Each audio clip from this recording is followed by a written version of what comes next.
ನಮಸ್ಕಾರ.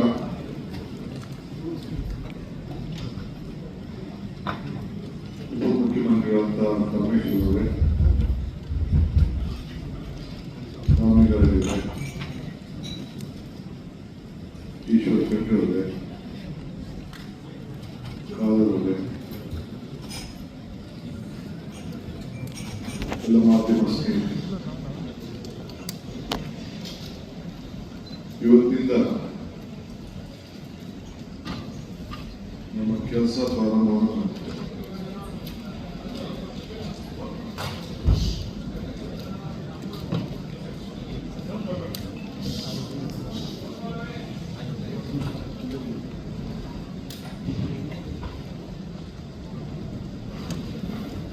ಆಡಳಿತ ವ್ಯವಸ್ಥೆಯಲ್ಲಿ ಅಧಿಕಾರ ತೆಗೆದುಕೊಂಡು ತೀರ್ಮಾನವನ್ನು ಮಾಡಿದ್ದೇವೆ. ರಾಜ್ಯದ ಎಲ್ಲ ಹಿರಿಯ ಅಧಿಕಾರಿಗಳನ್ನು ಕರೆಸಿ ಹೊಸ ಸರ್ಕಾರ ಯಾವ ದಿಕ್ಕಿನಲ್ಲಿ ಆಲೋಚನೆ ಮಾಡ್ತೇವೆ ಅಂತೇಳಿ ಅವರಿಗೂ ಕೂಡ ಒಂದು ಸಂದೇಶವನ್ನು ಕೊಟ್ಟಿದ್ದೇವೆ.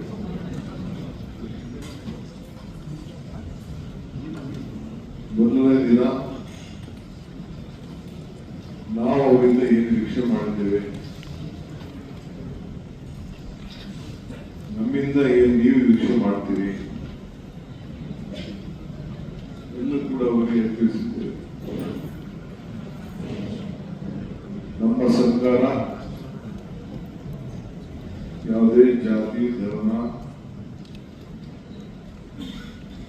ಇನ್ಫ್ಲುಯೆನ್ಸು ಕೂಡ ನಡೆಯೋದಿಲ್ಲ. ಯಾವ ಪ್ರೆಷರ್ ಕೂಡ ಯಾವ ಇದಕ್ಕೆ ಭಾಗಿಯಾಗಬೇಡಿ. ನಾವು ಟ್ರಾನ್ಸ್ಪರೆಂಟ್ ಆಗಿ ಟ್ರಾನ್ಸ್ಪರೆನ್ಸಿ ನಮ್ಮಲ್ಲಿ ಇಟ್ಕೊಂಡು ಯಾವ ಅಧಿಕಾರಿ ಉತ್ತಮವಾಗಿ ಜನರ ಭಾವನೆ ಮೇಲೆ ಆಡಳಿತದಲ್ಲಿ ಜನರ ಸಮಸ್ಯೆಯನ್ನ ಬಗೆಹರಿಸೋ ಪಾಸಿಟಿವ್ ಅಪ್ರೋಚ್ ಯಾವಾಗಲೂ ಕೂಡ ಇಟ್ಕೊಂಡು ನೀವು ಕೆಲಸ ಮಾಡಬೇಕು ಅಂತೇಳಿ ಒಂದು ಸಂದೇಶವನ್ನು ಕೊಟ್ಟಿದ್ದೇವೆ. 15 ದಿನದಲ್ಲಿ ನಿಮ್ಮೆಲ್ಲ ಇಲಾಖೆಯಲ್ಲೂ ಕೂಡ ಒಂದು ಆಕ್ಷನ್ ಪ್ಲಾನ್ ಅನ್ನು ಡಿಪಾರ್ಟ್ಮೆಂಟ್ ಅವರು ಸಿದ್ಧಪಡಿಸಬೇಕು ಅಂತ ಹೇಳಿ ತಿಳಿಸಿದ್ದಾರೆ. ಎಲ್ಲರೂ ಕೂಡ ಅಕೌಂಟಬಲ್ ಆಗಿರಬೇಕು. ದೇಶದಲ್ಲಿ ವಿದ್ಯಾವಂತರು ನಡೀತದೆ, ಬುದ್ಧಿವಂತರು ಪ್ರಜ್ಞಾವಂತಿಕೆ ಬೇಕು ಅನ್ನೋದು ಹಿರಿಯರು ಹೇಳ್ತಾರೆ. ನಿಮಗೆ ಬೇಸಿಕ್ ಕಾಮನ್ ಸೆನ್ಸ್ ಬೇಕು. For every problem there is solution. Positive attitude, positive approach ಇದು ಇರಬೇಕು ಅಂತ ಹೇಳಿದೆ. ನನಗೆ ಹಿಸ್ಟ್ರಿ ರೀಡ್ ಮಾಡೋಕ್ಕಾಗಲಿ, ಹಿಸ್ಟ್ರಿ ರೈಟ್ ಮಾಡೋಕ್ಕಾಗಲಿ, ಬರೆಯೋಕ್ಕಾಗಲಿ, ಹಿಸ್ಟ್ರಿ ಓದೋಕ್ಕಾಗಲಿ, ಹಿಸ್ಟ್ರಿನ ಬರೆಯೋಕ್ಕಾಗಲಿ ಇಷ್ಟ ಇಲ್ಲ. ಹಿಸ್ಟ್ರಿ ನಿರ್ಮಾಣ ಮಾಡೋದು, ಏನಾದ್ರು ಸಾಕ್ಷಿಗಳನ್ನು ಬಿಟ್ಟು ಹೋಗ್ಬೇಕು. ಯಾವಾಗ ನಮ್ಗೆಲ್ಲ ಅವಕಾಶಗಳು ಸಿಕ್ಕಿದೆ ಆ ಕೆಲಸವನ್ನು ಮಾಡ್ಕೊಂಡು ಬಂದಿದ್ದೇವೆ. ಈ ಸರ್ಕಾರ ಕೂಡ ಇದನ್ನು ಆಲೋಚನೆ ಮಾಡ್ತದೆ. ಸೊ ಎಲ್ಲರೂ ಕೂಡ ನೀವೆಲ್ಲ ಅಕೌಂಟಬಲ್ ಇದ್ದೀರಿ. ಕೊನೆಗೆ ನಿಮ್ಮ ಆತ್ಮಸಾಕ್ಷಿ ನೀವು ಕೆಲಸ ಮಾಡಬೇಕು ಅಂತ ಹೇಳಿ ಸಂದೇಶವನ್ನು ಕೊಟ್ಟಿದ್ದಾರೆ. ಔಟ್ ಆಫ್ ದಿ ವೇ ಯಾವ ಒತ್ತಡಕ್ಕೂ ಕೂಡ ಮಣಿಬಾರದು. ನಮ್ಮ ಮಂತ್ರಿಗಳು ಇಲ್ಲ ಯಾರೇ ಶಾಸಕರು ಯಾರೇ ನನ್ನ ಆಫೀಸರು ಯಾರ ಮಾತು ನೀವು ಕೇಳಬಾರ್ದು. You should work within the system of law, positive approach. Where there is problem, find out a solution within the system. So system ಬಿಟ್ಟು ಏನು ಕೂಡ ಆಗಬಾರ್ದು. ಆ ದಿಕ್ಕ ನಿಟ್ಟಿನಲ್ಲಿ ಅವರಿಗೆಲ್ಲ ಮಾರ್ಗದರ್ಶನವನ್ನು ಕೊಟ್ಟಿದ್ದೇವೆ. ಪ್ರತಿ ಜಿಲ್ಲಾ ಸೆಕ್ರೆಟರಿ ಕಂಪಲ್ಸರಿ ಹೋಗಿ ನೀವು ಡಿಸ್ಟಿಕ್ ಹೋಗಿ ಸುಮ್ಮನೆ ಲೆಕ್ಕಕ್ಕೆ ಬರೋದಲ್ಲ. ಆ ಡಿಸ್ಟಿಕ್ ಅಲ್ಲಿ ಎಷ್ಟು ತಾಲೂಕುಗಳಿದೆ ಆ ತಾಲೂಕಿಗೂ ಹೋಗಿ ಅಲ್ಲೂ ಕೂಡ ರಿವ್ಯೂ ಮಾಡುವಂತ ಒಂದು ವಿಚಾರಧಾರೆಗಳನ್ನು ತಾವಿಟ್ಕೊಳ್ಳಿ. ಆ ತಾಲೂಕಲ್ಲೂ ಕೂಡ ಈಗ SIR ನಡೀತಾ ಇದೆ. ಹೀಗಾಗಿ ಈ ರಾಜ್ಯದಲ್ಲಿರುವಂತಹ ಮತದಾರರ ಹಕ್ಕನ್ನ ಯಾರು ಕೂಡ ಕಳ್ಕೋಬಾರದು. SIR ಅಲ್ಲಿ ಎನ್ರೋಲ್ ಮಾಡ್ಕೊಳ್ಳಿಲ್ಲ ಅಂದ್ರೆ ಅವ್ರಿಗೆ ಎಲ್ಲ ತರದ ಬೆನಿಫಿಟ್ ಕೂಡ ಕಳ್ಕೊಳ್ತಾರೆ. ಪಾಪ ಅವ್ರಿಗೆ ವೋಟ್ ಇದೆ, ಏನೋ ಇದೆ, ಯಾರ ಮ್ಯಾಪಿಂಗ್ ಆಗಿದೆ ಅಂತ ಹೇಳಿದ್ರು, ಇವೆಲ್ಲ ಕೂಡ ತಪ್ಪದಾರಿಗಳಿರ್ತಾರೆ. ಯಾರು ಮತದಾರರ ಇಟ್ಕೊಂಡಿದ್ದಾರೆ, including the chief minister, including the deputy CM, ಅವರ ಏನು PLAಗಳು ಒಂದು ಎನ್ಯುಮರೇಷನ್ ಫಾರ್ಮ್ ಕೊಡ್ತಾರೆ. ಆ ಫಾರಂ ಅನ್ನ ಕಂಪಲ್ಸರಿ ಎಂಟ್ರಿ ಮಾಡಿ ಸಿಗ್ನೇಚರ್ ಮಾಡಿ ಅವ್ರದ್ದೇನು ಗುರುತನ್ನ ಇಟ್ಟು ಅವರು ವಾಪಸ್ಸು ಕೊಡಬೇಕು. ಇಲ್ಲ ಅಂದ್ರೆ ಈ ಲೂಸಸ್ ಇಸ್ ವೋಟಿಂಗ್ ರೈಟ್. ಇದನ್ನ ಎಲ್ಲ ಮತದಾರರಿಗೆ ನೀವು ಜಾಗೃತಿ ಮಾಡುವಂತ ಕೆಲಸ ಮಾಡಬೇಕು. ನೀವು ಇದಕ್ಕೆ ಏನೇನು ಬೇಕೋ ಸಿದ್ಧತೆಗಳನ್ನ ಮಾಡ್ಕೊಳ್ಬೇಕು ಅಂತೇಳಿ ನಾನು ಹೇಳಿದ್ದೇನೆ. ಸೊ ಆಲ್ ಪೊಲಿಟಿಕಲ್ ಪಾರ್ಟೀಸ್ ಅವರು ಯಾವ ರೀತಿ ಅವರಿಗೆ ಅವಕಾಶಗಳಿದೆ ಅವರು ಕೂಡ ಅದಕ್ಕೆಲ್ಲ ಬೇಕಾದ್ರೆ ಅವರ ಜನರಿಗೆ ಸಹಾಯ ಮಾಡುವಂತ ಕೆಲಸ ಮತದಾನದ ಹಕ್ಕನ್ನು ಉಳಿಸ್ಕೊಳ್ಳಿಕ್ಕೆ ಮಾಡಿ. ಇದು ನಿಮ್ಮ ಜಿಲ್ಲಾ ಅಧಿಕಾರಿಗಳ ಜೊತೆಲಿ ಮತ್ತು ತಹಶೀಲ್ದಾರರ ಜೊತೆಲಿ ಮತ್ತು ಯಾರು ಕೆಳಗಡೆ ಅಧಿಕಾರಿಗಳಿದ್ದಾರೆ ಅವರಿಗೆ ಮಾರ್ಗದರ್ಶನ ಕೊಟ್ಕೊಂಡು ಇದನ್ನ ಹೋಗ್ಬೇಕು. ಯಾಕೆಂದ್ರೆ ಒಂದ್ಸತಿ ಅವನ ಅಪೀಲ್ ಹೋಯ್ತು ಅಂದ್ರೆ ಏನಾದ್ರು ಅಪೀಲ್ ಆಗ್ತದೆ. ಅಪೀಲ್ ಅಲ್ಲಿ ಎಷ್ಟು ಕನ್ಸಿಡರ್ ಆಗಿದೆ, ಎಷ್ಟು ಕನ್ಸಿಡರ್ ಆಗಿಲ್ಲ ಅಂತೇಳಿ ತಾವೆಲ್ಲ ಬೇರೆ ಬೇರೆ ರಾಜ್ಯದ ರಿಪೋರ್ಟ್ಸ್ ತಿಳ್ಕೊಂಡಿದ್ದೀವಿ. ಇದರಲ್ಲಿ ಕೇರಳ ಒಂದು ಬಿಟ್ರೆ 90 ಲಕ್ಷ, 91 ಲಕ್ಷ, ಕೆಲವು ಕಡೆ 60 ಲಕ್ಷ ಎಲ್ಲ ರಾಜ್ಯಗಳಲ್ಲಿ ಮತದಾನ ಹಕ್ಕನ್ನು ಕಳ್ಕೊಂಡಿದ್ದಾರೆ. ಇದು ನಮ್ಮಲ್ಲಿ ಆಗಬಾರ್ದು. ಕೇರಳರು ಬಹಳ ಚೆನ್ನಾಗಿ ಮಾಡಿದ್ದಾರೆ. ನಮ್ಮ ಲೋಕಲ್ ಬಾಡೀಸ್ಗೆ ಎಲ್ಲರೂ ಕೂಡ ಯಾರು ವಾಸ್ತವಾಂಶ ಇದ್ದಾರೆ ಅವರೆಲ್ಲರೂ ಕೂಡ ರೆಸಿಡೆನ್ಷಿಯಲ್ ವಾಸದ ಸರ್ಟಿಫಿಕೇಟ್ ಕೊಡಲಿಕ್ಕೆ ಕೂಡ ಅವಕಾಶ ಇದೆ. ಆ ಸಂದರ್ಭದಲ್ಲಿ ಕೂಡ ನೀವೆಲ್ಲರೂ ಕೂಡ ಆ ರೆಸಿಡೆನ್ಷಿಯಲ್ ಸರ್ಟಿಫಿಕೇಟ್ ಏನು ನಮ್ಮ SIRಗೆ ಅವಶ್ಯಕತೆ ಇದೆ. ಇಲ್ಲ ಯಾವುದೇ ಸರ್ಟಿಫಿಕೇಟು ಆ ಬಿಲ್ಲಿನ ಐಸಲ್ಲಿ ಅದು 12-13 ಏನು ಕೆಲವು ಕ್ರೈಟೀರಿಯಾ ಇದೆ, ಅದಕ್ಕೆಲ್ಲ ದಾಖಲೆಗಳನ್ನ ಒದಗಿಸುವಂತ ಕೆಲಸವನ್ನ ಮಾಡಬೇಕು ಅಂತ ಹೇಳಿ ಸೂಚನೆಯನ್ನು ಕೊಟ್ಟಿದ್ದೇವೆ. ಸೊ ಅವರೆಲ್ಲ ಮತ್ತು ಆಲ್ ಡಿಸ್ಟ್ರಿಕ್ಟ್ ಸೆಕ್ರೆಟರೀಸ್ ಆ ಇಲಾಖೆಗೆ ಸಂಬಂಧಪಟ್ಟಂತೆ ಎಲ್ಲ ಪೆಂಡಿಂಗ್ ಕೆಲಸಗಳ ಪಟ್ಟಿಯನ್ನ ಕೊಡಬೇಕು. ಎರಡನೇದ್ರ ಜೊತೆಗೆ 25 ದಿನದಲ್ಲಿ ಆ ಪೆಂಡಿಂಗು ವರ್ಕ್ ಅಲ್ಲದೆ ಇನ್ನು ಏನು ನಾವು ಹೊಸದಾಗಿ ಮಾಡಬಹುದು ಆ ಜಿಲ್ಲೆಗೆ ಸಂಬಂಧಪಟ್ಟಂತೆ ಆ ಪ್ರಾಬ್ಲಮ್ಸ್ನ ನೀವೇ ಗುರುಸಿ what is within financial system ಅಲ್ಲಿ ನಾವು ಮಿನಿಮಮ್ ಇದರಲ್ಲಿ ನಾವು ಮಾಡ್ಬೋದು, ಅದನ್ನು ಕೂಡ ಎಲ್ಲ ಒಂದು ಪಟ್ಟಿ ಮಾಡಿ ನೀವು ಸಲ್ಲಿಸಿ ಅಂತ ನಾನು ಹೇಳಿದ್ದೇನೆ. ಸೊ ಡಿಸ್ಟ್ರಿಕ್ಟ್ ಇನ್ಚಾರ್ಜ್ ಮಿನಿಸ್ಟರ್ಸ್ ಅವ್ರಿಗೆ ನೀವು ಕಂಪಲ್ಸರಿಯಾಗಿ ಆ ಜಿಲ್ಲೆ ಎಲ್ಲ ಮಾಹಿತಿ ಮಾಡಿ ಅವರು ಕೂಡ ಎಲ್ಲ ತಾಲೂಕುಗಳಿಗೆ ಅವರೆಲ್ಲ ಅವರು ಜಿಲ್ಲೆಗೆ ಸಂಬಂಧಪಟ್ಟಂತೆ ಪ್ರವಾಸ ಮಾಡಬೇಕಾಗ್ತದೆ. ನಾವು ಅವರಿಗೆ ಮಾರ್ಗದರ್ಶನ ಕೊಡ್ತೇವೆ. ನೀವು ಕೂಡ ಅವ್ರಿಗೆ ಏನೇನು ದಾಖಲೆಗಳು ಬೇಕು, ಅವ್ರಿಗೆ ಅಸಿಸ್ಟೆನ್ಸ್ ಬೇಕು, ಅದೆಲ್ಲ ಕೂಡ ಅವ್ರ ಜೊತೆಗೆ ಸೇರಿ ನೀವು ಕೆಲಸ ಮಾಡಬೇಕು ಅಂತೇಳಿ ಅವ್ರಿಗೆ ತಿಳಿಸಿದ್ದೇವೆ. ನಿನ್ನೆ ಆಮೇಲೆ ಅದೇ SIR ವಿಚಾರದಲ್ಲಿ ಇದೆಲ್ಲ ಅವಶ್ಯಕತೆ ಇದೆ, ಅದೆಲ್ಲ ನಾವು ಮಾಡಬೇಕು ಅಂತ ನಾನು ಹೇಳಿದ್ದೆ. ಇನ್ನೊಂದು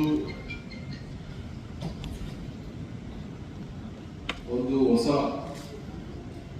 ಸಾರ್ವಜನಿಕರ ಕುಂದು ಕೊರತೆಗಳ ಒಂದು ಸಪ್ರೇಟ್ ಸೆಕ್ರೆಟರಿ ಅದನ್ನು ರಚನೆ ಮಾಡಿ ಇಲ್ಲಿ ಬೆಂಗಳೂರಿಗೆ ಬರುವಂತ ಯಾವುದೇ ಊರಿನಲ್ಲಿ ಯಾವುದೇ ಹೋರಾಟ ಮಾಡ್ತಿದ್ದಂಥವ್ರು ಅಥವಾ ಕೂಡ ಅವರ ಅರ್ಜಿ, ಅವರ ಭಾವನೆಗಳು, ಅವರ ವಿಚಾರಧಾರೆಗಳು, ಸಮಸ್ಯೆಗಳು ಅವೆಲ್ಲ ಕೇಳಲಿಕ್ಕೆ ಒಬ್ಬ ಸಪ್ರೇಟ್ ಮಂತ್ರಿನೇ ನೇಮಕ ಮಾಡ್ತೇವೆ. ಸೆಕ್ರೆಟರಿಯೇಟ್ ನಿರ್ಮಾಣ ಮಾಡ್ತೇವೆ. ಅದು ಕೂಡ ಅವಶ್ಯಕತೆ ಇದೆ ಈ ವಿಚಾರದಲ್ಲಿ ಕೂಡ. ಏಕೆಂದರೆ ಸುಮಾರು ಇದಕ್ಕೆ 2-3 ತಂಡಗಳು ಬಂದು ಪ್ರತಿಭಟನೆ ಮಾಡ್ತಾ ಇರ್ತಾರೆ. ಅವನು ಈ ಪ್ರಾಬ್ಲಮ್ ಏನಿದೆ ಅಂತ ಕೇಳಬೇಕಲ್ಲ, ಎಷ್ಟು ಲೀಗಲ್ ಆಗಿದೆಯೋ ಇಲೀಗಲ್ ಆಗಿದೆಯೋ ಕೇಳೋದ್ರಲ್ಲಿ ಒಂದು ವಾಸ್ತವಾಂಶ ಸರಿ ಇದೆಯೋ ಇಲ್ಲೋ ಅನ್ನೋದು ಕೂಡ ತಿಳ್ಕೊಂಡು ಅವ್ರಿಗೆ ಸ್ಪರ್ಶಲಿಕ್ಕೆ ಅವ್ರನ್ನೆಲ್ಲ ಪಟ್ಟಿ ಮಾಡಿಕೊಂಡು ಅವ್ರು ಯಾರು 3-4 ಜನ ವಾರಕ್ಕೆ 2 ದಿನ 3 ದಿನ ಸಪ್ರೇಟಾಗಿ ಭೇಟಿ ಮಾಡಿ ಅವರ ಸಮಸ್ಯೆಗಳನ್ನ ಕೇಳಬೇಕು ಅಂತೇಳಿ ಅದಕ್ಕೊಂದು ಸಪ್ರೇಟ್ ಸೆಕ್ರೆಟರಿಯೇಟ್ ಮಾಡಬೇಕು ಅಂತೇಳಿ ತೀರ್ಮಾನವನ್ನು ಮಾಡಿದ್ದೇವೆ. ನಿನ್ನೆ ಏನು ನಾವು ಇಂಪ್ಲಿಮೆಂಟ್ 5-6 ವಿಚಾರ ಹೇಳಿದ್ರು, ಅದಕ್ಕಾಗಲೇ ನಾನು ಒಂದು ಸಪ್ರೇಟ್ ಅವರ ರಿಪೋರ್ಟ್ ಕೇಳಿದ್ದೇನೆ. ಅವೆಲ್ಲ ಕೂಡ ಕಾರ್ಯರೂಪಕ್ಕೆ ಈಗ ಶುರುವಾಗಬೇಕು. ಸೊ ಅದಕ್ಕೆ ಮಾರ್ಗದರ್ಶನವನ್ನು ಕೊಟ್ಟಿದ್ದೇನೆ. ಏನೇನು ನಾವು ಮಾಡಿದ್ದೀವಿ ಅಂತೇಳಿ ನಾವು ಮಾರ್ಗದರ್ಶನವನ್ನು ಕೊಟ್ಟಿದ್ದೇವೆ. ಇನ್ನು ಮುಖ್ಯವಾಗಿ ಈ CSR ಸುಮಾರು 8,000 ಕೋಟಿ ರೂಪಾಯಿ ಇದೆ. ಅವರು ಯಾರು ಎಲ್ಲೆಲ್ಲಿಗೆ ಖರ್ಚು ಮಾಡ್ತಾ ಇದ್ದಾರೆ ಅಂತ ಗೊತ್ತಿಲ್ಲ. ಸೊ ನಮ್ಮ ಕೇಂದ್ರ ಸರ್ಕಾರದ ಅವಕಾಶ ನಾವು ಮಾಡಿಕೊಟ್ಟು ಮನಮೋಹನ್ ಸಿಂಗ್ ಅವರು ಇದ್ದಾಗ ಪ್ರೈಮ್ ಮಿನಿಸ್ಟರ್ ಇದ್ದಾಗ ಅವ್ರು ಎಲ್ಲಿದೆ, ಎಲ್ಲಿ CSR ಬಳಕೆ ಆಗ್ತಾ ಇದೆ ನಮ್ಮ ರಾಜ್ಯದಲ್ಲಿ ಅಂತೇಳಿ ಮಾಹಿತಿನ ಸರ್ಕಾರದಲ್ಲಿ ಇರಬೇಕಾಗ್ತದೆ. ಅವ್ರಿಗೇನು ಚೌಕಟ್ಟಲ್ಲಿ ಕೆಲಸ ಮಾಡ್ತಾ ಇದ್ದಾರಾ, ಇಲ್ಲ ಯಾವ್ದಾದ್ರು NGO ಕೊಟ್ಬಿಟ್ಟು ವಾಪಸ್ ದುಡ್ಡಿಸ್ಕೊತಾ ಇದ್ದಾರಾ, ಅವ್ರು ಯಾವ ರೀತಿ ಯೂಸ್ ಮಾಡ್ತಾ ಇದ್ದಾರೆ, ಇವೆಲ್ಲ ಕೂಡ ಒಂದು ದಾಖಲೆಗಳನ್ನು ನಾವು ಕಲೆಕ್ಟ್ ಮಾಡಿಕೊಂಡು CSR, ಯಾಕೆಂದ್ರೆ ನಮ್ಮ ದಾಖಲೆ ಪ್ರಕಾರ 8,000 ಕೋಟಿ ರೂಪಾಯಿ CSR ಫಂಡ್ ಕರ್ನಾಟಕದಲ್ಲೇ ಇದು ಖರ್ಚಾಗಬೇಕಾಗಿದೆ.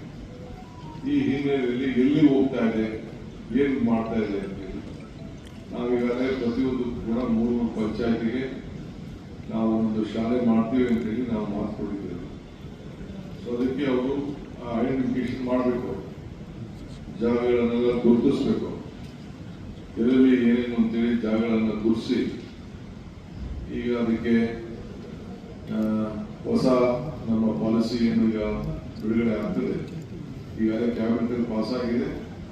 ಅದನ್ನು ನಾನು 2-3 ದಿನದಲ್ಲಿ ನಾನು ಫುಲ್ ಗೈಡ್ಲೈನ್ಸ್ ನಾನು ಬಿಡುಗಡೆ ಮಾಡ್ತೇನೆ. ಸೊ ಎಲ್ಲ ಜಿಲ್ಲಾಧಿಕಾರಿಗಳು ಯಾವ ಇಂಡಸ್ಟ್ರೀಸ್ ಇದೆ, ಬೆಂಗಳೂರು ನಗರದಲ್ಲಿ ಎಲ್ಲೆಲ್ಲಿದೆ, ಅವ್ರ ಹಣ ಯಾರು ಪ್ರಾಫಿಟಬಲ್ 2% ಎಲ್ಲಿ ಖರ್ಚು ಮಾಡ್ತಾ ಇದ್ದಾರೆ ಅಂತ ಹೇಳಿ ಸರ್ಕಾರಕ್ಕೆ ಅವರು ಮಾಹಿತಿಯನ್ನು ಅವರು ಕೊಡಬೇಕಾಗ್ತದೆ.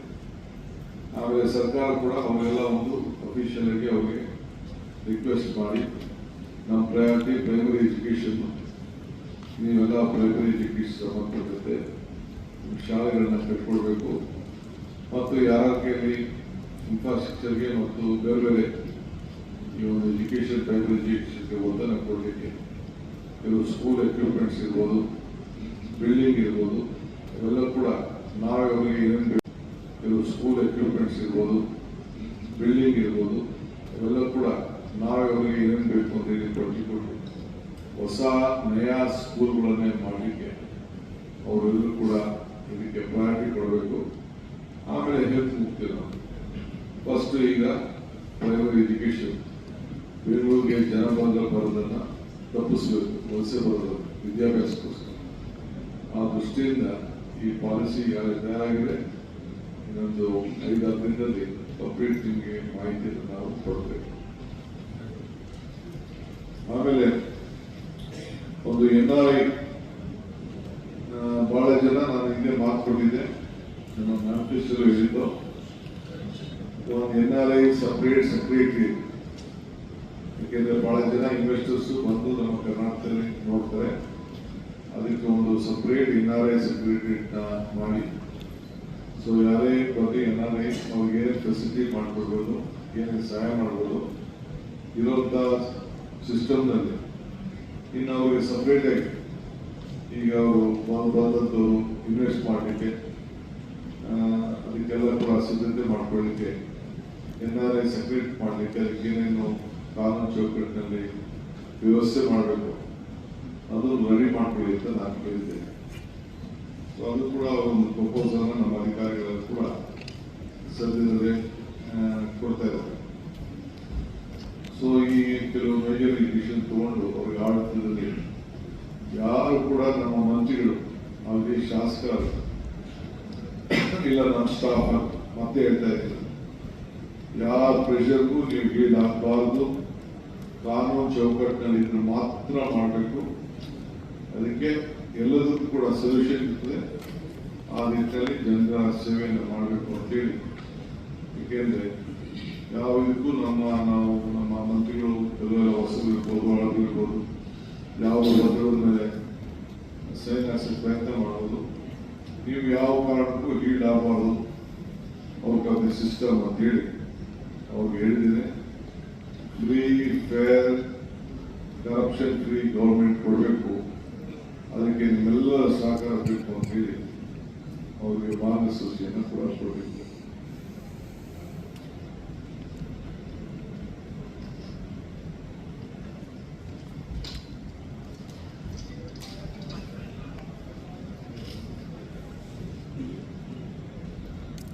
ಪೊಲೀಸರು ಅಷ್ಟೇ ಪ್ರತಿ ತಾಲೂಕಲ್ಲೂ ಒಂದು ಸಪರೇಟ್ ಸ್ಕ್ವಾಡ್, ಈ ರೌಡಿಗಳ ಸ್ಕ್ವಾಡ್, ಒಂದು 10 ಜನ ಪೊಲೀಸ್ ಕಾನ್ಸ್ಟೇಬಲ್ ನೇಮಕ ಮಾಡಿ ಪ್ರತಿ ತಾಲೂಕಲ್ಲೂ ಕೂಡ ಬರೀ ರೌಡಿಗಳನ್ನ ಅವರು ಟ್ರೇಸ್ ಮಾಡ್ತಾ ಇರೋದು, ಕರ್ಕೊಂಡು ಬರ್ತಾ ಇರೋದು, ದಾರಿಗೆ ತರೋದು, ಅವ್ರ ಮೇಲೆಲ್ಲ ನಿಗಾ ಹಾಕೋದು, ಎಲ್ಲೂ ಕೂಡ ಅವರು ಯಾವ್ದಾದ್ರು ಕೂಡ ಕ್ರಿಮಿನಲ್ ಆಕ್ಟಿವಿಟೀಸ್ ಮಾಡಬಾರ್ದು.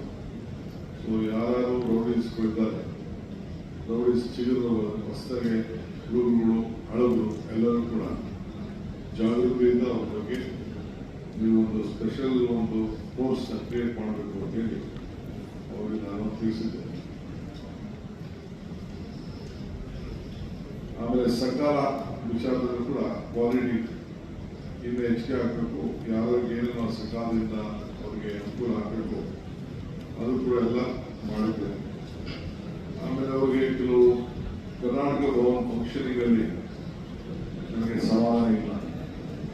ಸೊ ಅದಕ್ಕೆ ನಾನು ಡೆಲ್ಲಿಗೆ ಹೋಗಿ ನಮ್ಮ ಕೆಲವು ಸೀನಿಯರ್ ಆಫೀಸರ್ಸ್ನ ಯಾರು ಡೆಲ್ಲಿ ಕೆಲಸ ಮಾಡ್ತಾ ಇದ್ದಾರೆ ಅವರೆಲ್ಲ ಸಂಪರ್ಕ ಮಾಡ್ತೇನೆ, ಯಾವುದೋ ಒಂದು ಮೀಟಿಂಗ್ ಮಾಡ್ತೇನೆ.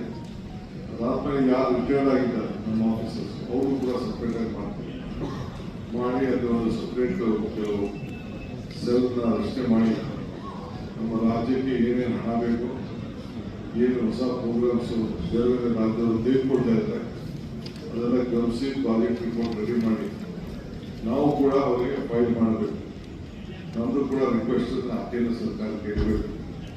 ಅದಕ್ಕೆ ನಾವು ಸಿದ್ಧತೆಯನ್ನು ಮಾಡ್ಕೊಳ್ಳಿಕ್ಕೆ ಹೇಳಿದ್ದೇನೆ. ನೆಕ್ಸ್ಟ್ ಡೆಲ್ಲಿಗೆ ಹೋದಾಗ ನಮ್ಮ ರಾಜ್ಯದವರೇ ಆದಂಥ ಸೆಂಟ್ರಲ್ ಗೌರ್ಮೆಂಟಲ್ಲಿ ಯಾರು ಆಫೀಸರ್ಸ್ ಕೆಲಸ ಮಾಡ್ತಾ ಇದ್ದಾರೆ ಅವ್ರಿಗೊಂದು ಮೀಟಿಂಗು, ಯಾರು ರಿಟೈರ್ಡ್ ಆಫೀಸರ್ಸ್ ಇದ್ದಾರೆ ಅವರು ಕೂಡ ಕರೆಸಿ ಅವರಿಂದ ನಮ್ಮ ರಾಜ್ಯದ ಸೇವೆಗೆ ಯಾವ ರೀತಿ ಮಾಡಲಿಕ್ಕೆ ಸಾಧ್ಯ ಇದೆಯೇ ಅನ್ನೋದನ್ನು ಅವತ್ತು ಚರ್ಚೆ ಮಾಡಿ ತೀರ್ಮಾನಗಳನ್ನು ನೆಕ್ಸ್ಟ್ ಟೈಮ್ ಭೇಟಿ ಹೋದಾಗ ನಾನು ತಿಳಿಸ್ತೇನೆ. ಅವ್ರನ್ನ ಭೇಟಿ ಕೂಡ ನಾವು ಮಾಡ್ತೀವಿ.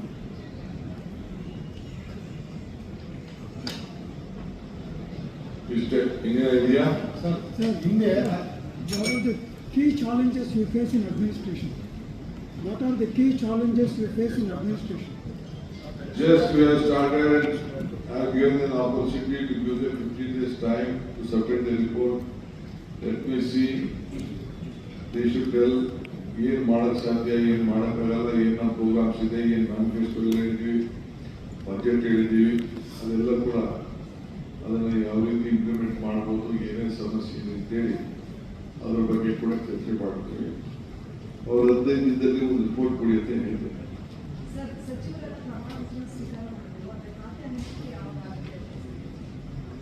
ಒತ್ತು ಬರೋದ್ರೊಳಗೆ ಮಹಿಳೆಯರಿಗೆ ಪ್ರಾಧಾನ್ಯತೆ ಇದೆ ಸರ್ ನಿಮ್ಮ ಸಂಪುಟದಲ್ಲಿ? ಮಹಿಳೆಯರಿಗೆ ಖಾತೆ ಹಂಚಿಕೆ ವಿಚಾರದಲ್ಲಿ ಕೆಲವೊಂದಿಷ್ಟು ಗೊಂದಲ ಇದೆ, ಹಾಗಾಗಿ ಎಲ್ಲೋ ಕೂಡ ನಿಮ್ಗೆ ಗೊತ್ತಾಗಬೇಕು. ಸರ್ ಫೈನಾನ್ಷಿಯಲ್ ಸ್ಟೇಟಸ್ ಅನೌನ್ಸ್ ಆಗಿಲ್ಲ, ಎಲ್ಲಿ ಗೊಂದಲ ಮೀಟಿಂಗ್ ಮಾಡಿದ್ದೀರಿ ಸರ್ ನೀವು ಆಲ್ಮೋಸ್ಟ್ ಒಂದು ಆಯ್ತು ಬಂದಿರೋದು.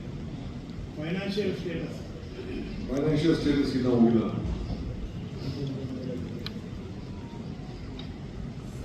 ಖಾತೆ ಒಳಗೆ ಖಾತೆಗಳ ಬಗ್ಗೆ ಒಂದಿಷ್ಟು ಅಸಮಾಧಾನ ಇದೆ ಅಂತಿದೆ. ಸರ್, ಖಾತೆಗಳ ಹಂಚಿಕೆ ಕೂಡ ಅಸಮಾಧಾನ ಇದೆ. ಇಂಥದ್ದೇ ಖಾತೆ ಕೊಡಬೇಕು ಅನ್ನೋದು ಕೇಳಿದ್ರು. ಅಸಮಾಧಾನ ಇದೆ ಅಂತ ತಮ್ಮ ಬಂದು ಭೇಟಿ ಆಗಿದೆ. ನನ್ನನ್ನು ಯಾರು ಬರಲಿಲ್ಲ, ಯಾರು ಭೇಟಿ ಮಾಡಿಲ್ಲ. ಸರ್, ಬೆಂಗಳೂರು ಅಭಿವೃದ್ಧಿ ಈ ಇಲಾಖೆ ಬಗ್ಗೆ ಹೆಚ್ಚು ಆಸಕ್ತಿ ಇದೆ ಅಂತ ಸರ್. ಅದ್ರ ಬಗ್ಗೆ ಸ್ವಲ್ಪ ಅಸಮಾಧಾನ ಇದೆ. ತಮ್ಮನ್ನು ಒಳಗೊಂಡಂತೆ ಸರ್, ತಮ್ಮನ್ನು ಒಳಗೊಂಡಂತೆ ಬೆಂಗಳೂರು ಡೆವಲಪ್ಮೆಂಟ್ ಖಾತೆ ಬೇಕು ಅಂತ ಕಸರತ್ತು ಶುರು ಮಾಡಿದ್ದಾರೆ.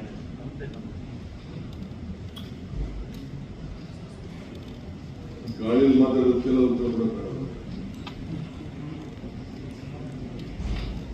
ಊಹಾಪೋಹದ ಮೇಲೆಲ್ಲ ಮಾತಾಡುತ್ತೆ. ಓಡಿಸು ತುಂಬ ಸರ್, ಎಲ್ಲ ಸರ್, ಸಚಿವರ ಸಹಮತಿಯ ಆ ಖಾತೆಗಳನ್ನು ಹಂಚಿಕೆ ಮಾಡ್ಬೇಕಾಗುತ್ತೆ. ನಾವೇನು ತಮ್ಮ ಆರ್ಟಿಎಲ್ ಡಿಮ್ಯಾಂಡ್ ಅನ್ನು ಬಂದು ಪಕ್ಷ ತೀರ್ಮಾನ ಮಾಡಬೇಕು. ಪಕ್ಷ ನನ್ನ ಮುಖ್ಯಮಂತ್ರಿ ಹೇಳಿದೆ, ಸರ್, ನಾನೇನು ಕೆಲಸ ಮಾಡಬೇಕು ಅಂತ ಹೇಳಿದೆ, ಮಾಡ್ತೀನಿ. ಯಾರಿಗೆ ಏನು ಕೆಲಸ ಹೇಳಿದ್ರೆ ಆ ಕೆಲಸ ಮಾಡ್ತೀನಿ. ಸರ್, ಬ್ಯಾಂಗ್ಳೂರು ತುಂಬ ಒಳ್ಳೆಯ ಬಿಜೆಪಿ ಅವರು ಪ್ರಶ್ನೆ ಮಾಡಿದರೆ ಹೊಸದಾಗಿ ಘೋಷಣೆ ಮಾಡಿದಂತಹ ಯೋಜನೆಗೆ ಆರ್ಥಿಕ ಸಂಪನ್ಮೂಲ ಹೇಗಿದೆ ಅಂತ ಘೋಷಣೆ ಮಾಡಿ ತಿಳಿಸಬೇಕು ಅಂತ ಹೇಳಿದ್ದಾರೆ. ಅದು ಆದೇಶವನ್ನು ಮಾಡಿಸಬೇಕು ಅಂತ ಹೇಳಿ. ಖಂಡಿತ ಅವ್ರಿಗೆ ತಿಳಿಸಿ, ನಾವೇನು ಅವ್ರಿಗೂ ತಿಳಿಸಿ, ನಿಮಗೂ ತಿಳಿಸಿ. ಜಾರಕಿಹೊಳಿ ಅವರು ಮಾತಾಡಿದ್ದಾರೆ. ಯುವಕ ಸಂಘ ಮಾಡೋದು ನೋಡ್ತಿದ್ದು ಆರ್ಥಿಕವಾಗಿ ಸರ್ಕಾರಕ್ಕೆ ಹೊರೆ ಆಗುತ್ತೆ ಅಂತ ಹೇಳಿದ್ದಾರೆ. ಏನ್ ಕೆಲಸ ಮಾಡಿದ್ರು ಆರ್ಥಿಕ ವಲಯ ಪ್ರೆಸ್ ಕಾನ್ಫರೆನ್ಸ್ ಮಾಡಿದ್ರು ಕೂಡ ಕಾಫಿ ತಿಂಡಿ ಅದು ಆರ್ಥಿಕ ವಲಯ ಅಲ್ವಾ?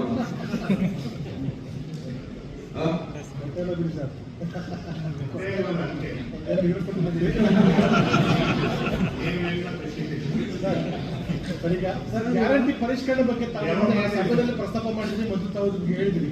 ಈ ಬಾರಿ ಅದನ್ನ ಸಭೆಯಲ್ಲಿ ಪರಿಷ್ಕರಣೆ ಮಾಡ್ತಾ ಇಲ್ಲ. ಕೆಲವರು ಏನಾಗಿದೆ, ಈ ಫೋನ್ ನಂಬರ್ ಡೀಟೇಲು ಕೆಲವೆಲ್ಲ ಕಮರ್ಷಿಯಲ್ ಮಾಡ್ಕೊಂಡು ಇನ್ನೂ ಯೂನಿಟ್ ಅಂತ ರೆಸಿಡೆಂಟ್ ತಗೊಂಡು ಕಮರ್ಷಿಯಲ್ ಮಾಡ್ತಾವೆ ಅಂಗಡಿಗಳು. ಅವು ಅವೆಲ್ಲ ಸುಮಾರು ಅರ್ಜಿಗಳೆಲ್ಲ ಬಂದ್ಬಿಟ್ಟಿದೆ. ಬೇರೆ ಎಲ್ಲ 1,60,60,00,000 ಅಷ್ಟು ಜನ ಇದು ತಗೋತಾ ಇದ್ದಾರೆ. ಯಾರು ಎದುರು ಬಿಟ್ಟಿದ್ದಾರೆ, ಯಾರು ಪಾಪ ಮನೆ ವಾಸ ಮಾಡ್ತಾರೋ ತಗೊಳ್ಳಿ, ಏನು ತೊಂದರೆ ಇಲ್ಲ. ಬಟ್ ಯಾರು ತಗೋತಾ ಇದ್ದಾರೆ ಅಂತ ಅವ್ರು ನಮ್ಗೆ ಡೀಟೇಲ್ ಬೇಕಲ್ಲ. ಯಾಕೆಂದ್ರೆ ಒಬ್ಬೊಬ್ಬರ ಹೆಸರಲ್ಲಿ 5-6 ಮೀಟರ್ಗಳಿದೆ, 5-6-7 ಮೀಟರ್ಗಳಿದೆ. ಯಾರು ಬಾಡಿಗೆ ಮನೆ ಇರ್ತಾರೆ, ಹೊರಗಡೆ ರಾಜ್ಯವನು, ಏನ್ ಕಥೆನೋ, ಏನು ಎತ್ತ, ನಾವು ನಮ್ಮ ರಾಜ್ಯವನು, ಇವೆಲ್ಲ ಕೂಡ ಬೇಕಲ್ಲ ಮಾಹಿತಿ ಸರ್ಕಾರಕ್ಕೆ.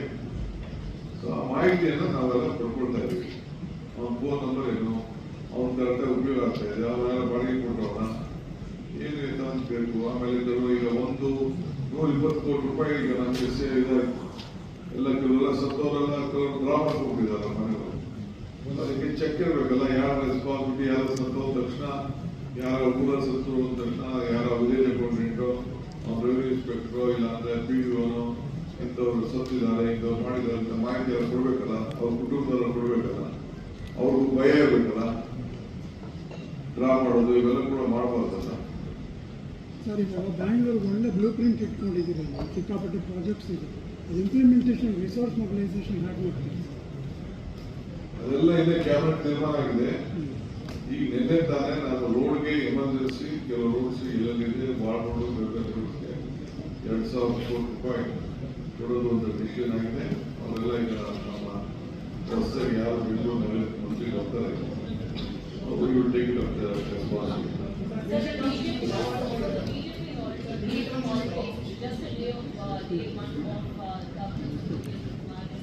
Already in the cabinet there are no women ministers. They talk about women reservation. How your cabinet is not serious. If they wait, there are a lot of vacancies. Last time also we did, there was no members time. We are there.